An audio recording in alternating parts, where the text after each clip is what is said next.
حي على الفلاح.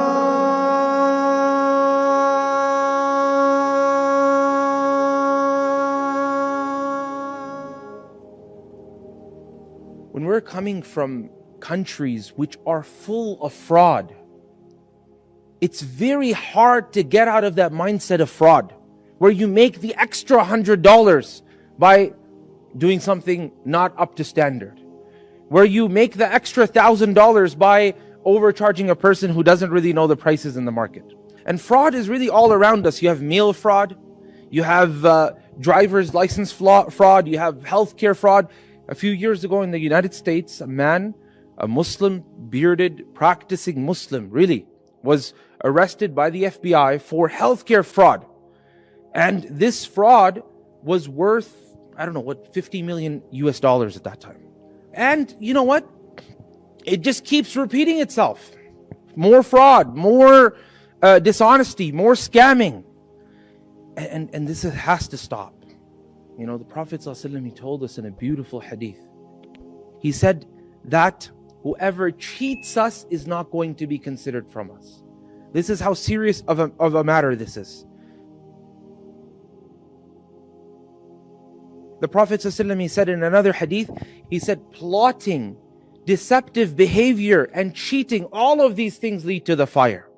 Abu Bakr was a very smart individual, and he was a very rich businessman as well, and he had someone working for him, and he heard from this person who would come and bring him money on a regular basis for all the work he's doing for him. And one day Abu Bakr started eating some food, and the man said, "Do you know what this is?"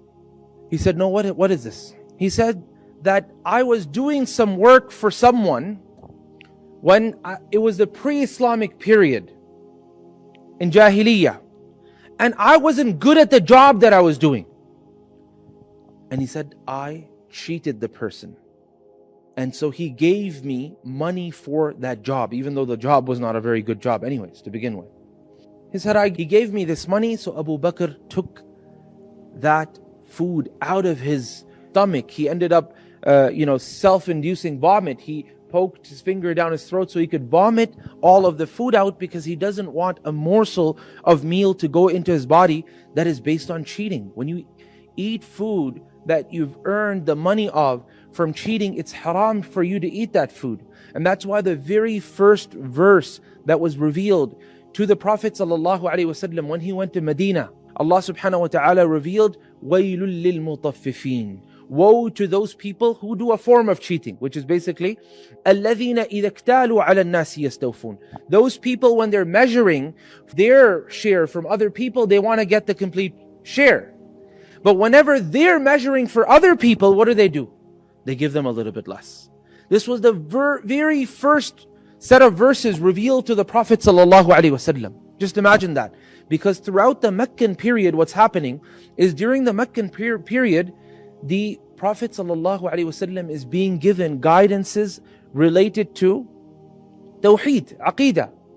But as soon as he goes to Medina, the first ruling that is given to the Prophet ﷺ is about cheating. And that's because the people of Medina were known to be cheaters at that time. Why? Because some of them would do this practice, and there was one specific man by the name of Abu Juhayna. His name was Amr. This man, what he would do is, he would have one scale for anything that he wanted to buy for himself, and another scale for whenever he wanted to sell. You see, generally speaking, weighing measurements and also volume was not standardized until very recently. So because of that, you would have so many different scales all across the world. Sometimes literally 3,000 different ways to measure the same metric or the same term. And the Prophet ﷺ was given these verses, and then the people of Medina stopped, and Ibn Abbas said, and they till this day now remain the most honest of people in the measurements that they do. This is a very, very serious sin. So much so that it was for this very purpose, for this treacherous behavior that Allah subhanahu wa ta'ala sent a prophet to a nation. Shu'aib alayhi salam was sent by Allah Rabbul Izzati wal Jalal to his nation. All of the prophets were sent with one message, which is the message of Tawheed. But in addition to the message of Tawheed, each prophet would be sent with another message as well, because people would have deviations. Along with their deviations in Tawheed, they would have another deviation as well. So one of the main deviation of the people of Shu'aib was that they would trade and they would barter in the wrong way. They would always be treacherous and they would cheat. And that's why to Madian, Allah had sent their brother Shu'aib. He said, "O my people, worship Allah. You don't have any other gods except Allah Azza wa Jal." The very next message, and don't shortchange the measurements, whether that be volume or weight as well. So this is the very second message. This is how serious it is. The first message that is given to the Prophet ﷺ when he goes to Medina: don't cheat. Tell the people there's destruction for those people who cheat. The second message that Shu'aib gives after the message of Tawheed is what? That don't cheat. Cheating is a serious matter. And the Prophet ﷺ had actually instated laws as well, even during his time, against scammers. You know, sometimes people, they prey, generally speaking, scamming, frauding, swindling, all of these things are basically preying on people's vulnerabilities, right? The Prophet had instated a law where a person ends up buying something for much higher than the actual market rate of it, right? Now, of course, the market prices are also different, right? Sometimes some places may be selling a little bit higher, but if it's substantially higher, some people said about a third of the price, right? If it's very, very high, such that you're not even in the market anymore. You're basically preying on people's, vulnerability and the lack of knowledge they have about the product that you're selling. So at this case, someone said, I was like that person, right? He came to the Prophet ﷺ, he said, I always get mixed up in my trades, in my transactions. The Prophet told him to stop. He said, no, I want to continue on. So he said, okay, go continue on. But whenever you buy and sell, then say that I'm not going to be subject to your cheating to me. So if you've cheated me in this sale, then we have to go back and rethink this out all over again. So the Prophet protected the rights of a person who would be cheated in sale. And also the Prophet taught us not to manipulate markets. A lot of the scams that take place is what? People that become really rich and really fast, a lot of times it's because of them preying on people's vulnerability and the lack of knowledge they have about market prices of different things. That's how people end up becoming overnight millionaires, if they're going around scamming people. In other ways, they manipulate the market. Stock markets happen all the time. If you look at any stock, you'll see suddenly the stock peaking and then going back down. What's happening there? Manipulations. The Prophet ﷺ didn't allow this. Or Ibn Umar, he said that the Prophet ﷺ, he forbade us from racing to try to get the merchandise before it gets to the marketplace. Because when you race to try to get the merchandise before it gets to the marketplace, you end up monopolizing the market. You have access to the product nobody else has. In the past, keep in mind, the way the markets are, there are traders coming into a city. They're going to come from a specific location. Everybody knows where that is. So they'll go to that place and they'll say, we will buy this off of you, go home. Someone's already been traveling for 30, 40, 50 hours and they see a buyer for themselves. They're going to say, okay, buy it.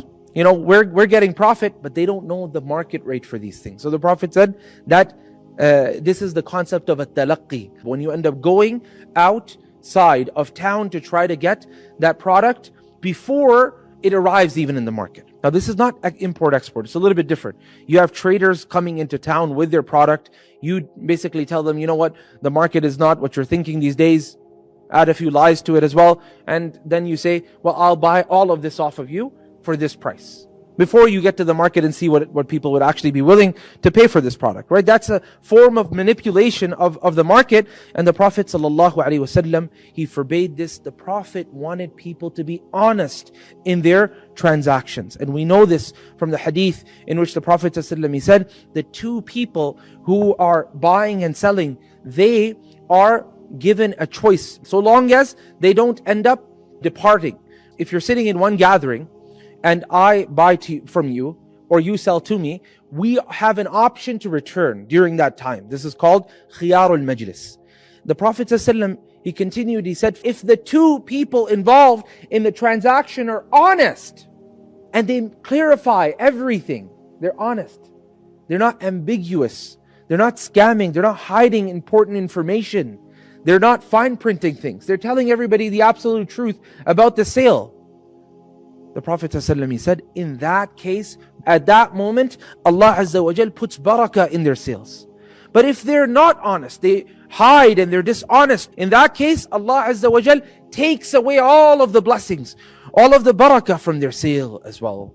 So this is the Prophet ﷺ's way of addressing how a person should be when they're transacting, a person of integrity, a person of honesty. And there's another very beautiful hadith in which the Prophet ﷺ, he said that a believer is naive and noble. Now that doesn't mean he's naive, he gets cheated. It means that he's willing to overlook sometimes. You know, like you can see this guy is doing you wrong, but it's not enough wrong for you to argue about because he's noble.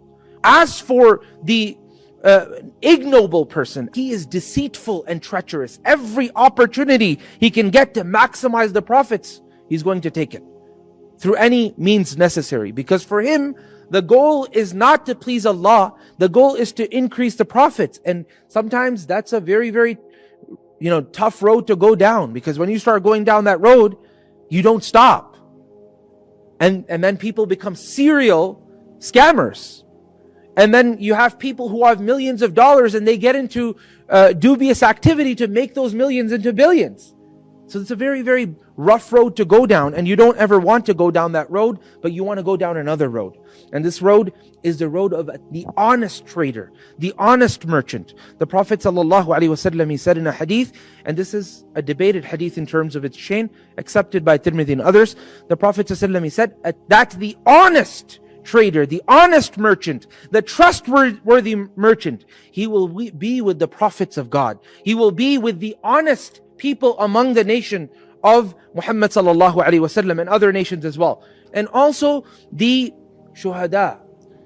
This is the status of an honest merchant, because really an honest merchant is a very rare commodity in the world. And you want to be that person, and you have to be honest to yourself, and you have to come to a recognition that it's not really about maximizing your profits. It's about standing before Allah Azza wa Jal and doing your best within this life. And that's enough. Because people that make it very big, oftentimes they don't end up using most of the money that they made. You only need a certain amount of money in life to live this life. Whether you want to live that comfortably, you want to live that whatever other way you want, that's up to you. But there's going to be a point in money that after which, you don't really need any more of it. So you don't have to go down the path of treachery in order for you to make that extra buck.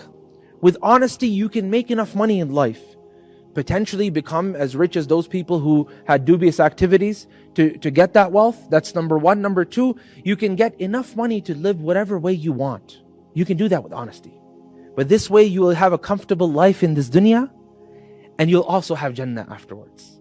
As for the other person, the Prophet said, whoever cheats us, he will not be from us.